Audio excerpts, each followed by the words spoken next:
৪৩ নং ওয়ার্ড যুবদলের কর্মী সভায় উপস্থিত আছেন ঢাকা মহানগর উত্তর যুবদলের বিপ্লবী সদস্য সচিব সাজ্জাদুল মিরাজ ভাই।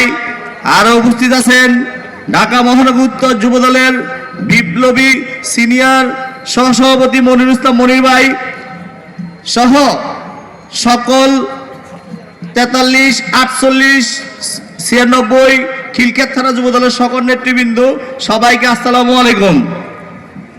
আজকের এই কর্মী সভায় বেশি বক্তব্য দিতে চাই না, খালি দুটি কথা বলতে চাই।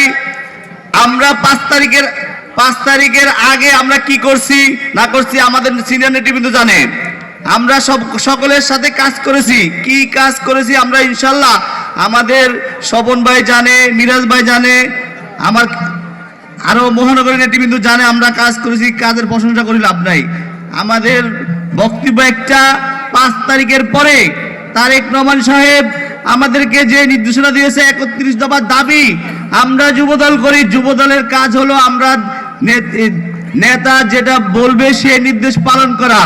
আমরা খিলক্ষেত থানা যুবদল আজ এই কর্মী সম্মেলনে আমরা বলতে চাই, আগামী দিন জনাব তারেক রহমান সাহেব যে নির্দেশনা দিয়েছে 31 দফা বাস্তবায়ন, এই বাস্তবায়নের লক্ষ্যে আমরা কাজ করবো।